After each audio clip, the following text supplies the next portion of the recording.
The Mysteries of Project Orion, Ancient Knowledge, Tibetan Secrets, and the Ahnenerbe Connection. Have you ever stumbled across a story so wild it sounds like it belongs in a sci-fi novel? Project Orion is one of those mind-blowing reports that sparked endless debate. But is it real or is it fake? We've dug into this enigma in previous posts and we're convinced it's legit, but you be the judge. What's undeniable is how fantastic this report is, captivating skeptics and believers alike with its jaw-dropping claims.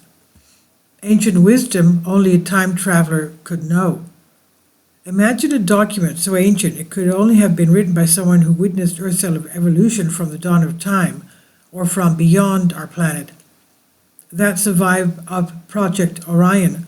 It dives deep into humanity's forgotten past, pulling from sources like the Ahnenerbe almanacs, mysterious records seized after World War II. These almanacs, allegedly transcribed from intel German researchers gathered in Tibet during Ernst Schaffer's 1938 to 1939 expedition, hint at secrets from a land shrouded in enigma. Tibet's mystique does not stop there. Ever heard of H.P. Blavatsky? In the 19th century, she channeled Tibetan wisdom into theosophical teachings that echo through this report. Then there's Tibet's ancient library. Think scrolls dating back over millennia, covering history, science, and more. Some speculate the Germans did not just snag knowledge from Tibet, they might have nabbed ancient tech as well. Flying discs of the Ahnenerbe sound far-fetched, like the Vimanas, of course, of India. But officials recorded from records from Germany experimented with disc-shaped craft. Intriguing. Medieval maps and the world before the flood? Here's where it gets wilder. Project Orion claims medieval maps like those from cartographer extraordinaire Gerard Mercator show a world predating the biblical floods, coastlines that did not match today's geography, ancient names lost to time. It's like peering into an antediluvian atlas, pre-flood. Mercator, the report suggests, was not just a map maker.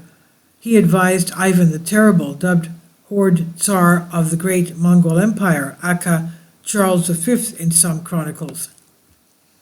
Other legendary map makers, Abraham Ortelius, Piri Reis, Ivan Kirillov, drew from similar lost sources. Kirillov's map for Peter I featured Scythia, an old name for Russia, Carthage, and mines. On the 17th century Kupriyanov maps, the Black Sea is Evxinos Pontus, the Greek name, while the Black Sea sits in the Indian Ocean. Oceans bear ancient titles across these charts, hinting at a hidden history the Romanovs and European monks allegedly tried to erase.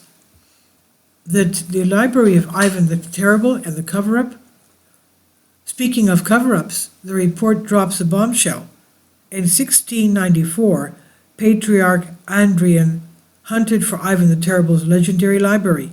Packed with ancient texts too inconvenient for the powers that be, Ivan hid it well. These works, brimming with scientific and historical gold, could rewrite what we know if they're ever found.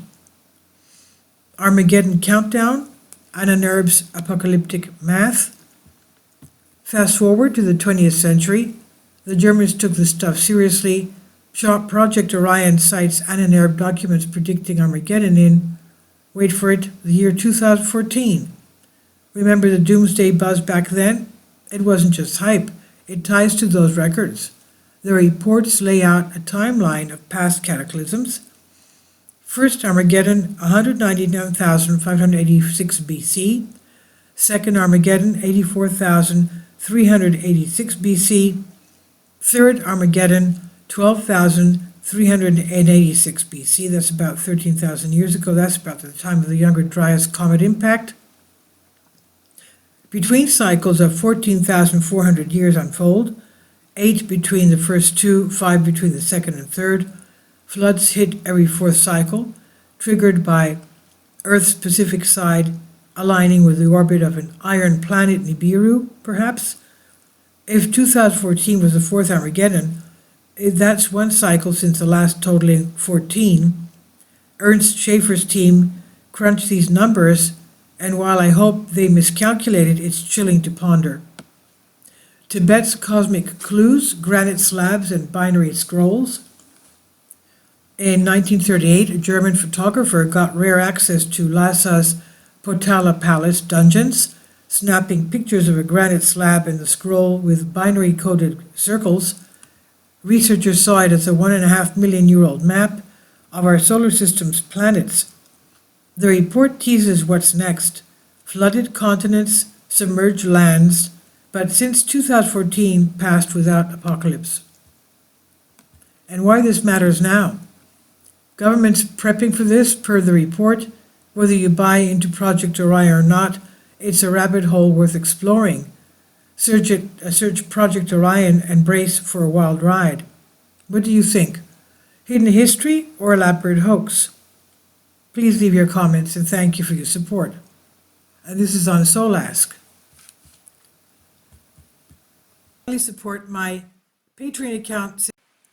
The daily posts are 5 videos daily, and they are totally different from what I have on my YouTube channel.